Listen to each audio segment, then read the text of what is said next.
afternoon, shit sippers. What a great weekend of football we had. We had a couple close games and a couple blowouts. My assumptions, the pain feels the same, whether you lost by a couple of points or by 30 points or 50 points. So, let's talk about the games. In a game that had Sacco implications, Whiskey Bent Hellbound dropped Show Me Them lack of touchdowns by a score of 136.48 to 122.78. More about the Sacco later. The next game was Cup Diggs Watson taking on Boje Realm, blah, blah, blah. Honestly, dude, your name's just entirely too long. Maybe shorten it up to something like I lost to Cup. The final in this one was 146.1 to 107.7. We also had Just in Time for Bourbon Chasers, who'd not won a game yet this season, taking on the undefeated Circle the Wagons. Sherry came out and put a hurting on Nate by the tune of 152.86 to 86.72. In another blowout, we had Jamar Chasering taking on the self-proclaimed Handley Killers. Watson Touched Me Handy. Rumor is Watson Touched Me was about to change their team name to the Handley Crushers if he won.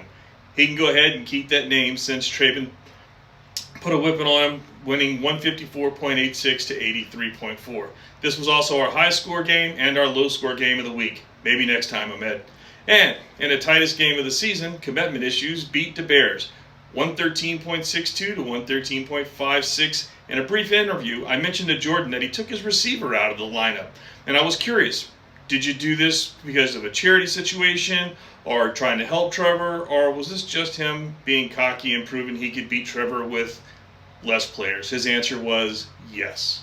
Now let's talk about what matters the most, and that's the Sacco.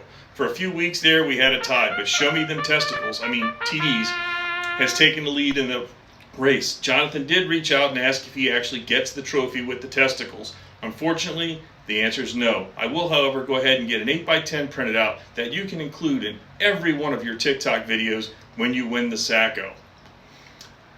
So, I guess I should pass that by the league first. All right, in the standings, we've got Jamar Chasering, who's in first place in the Cesarac division, and Whiskey Bent Hellbound taking his rightful place in first place in the Driftless Glen division. So, that's it for this week. Fans, remember, waivers are due in tomorrow morning. Check your waiver wire and see where you stand.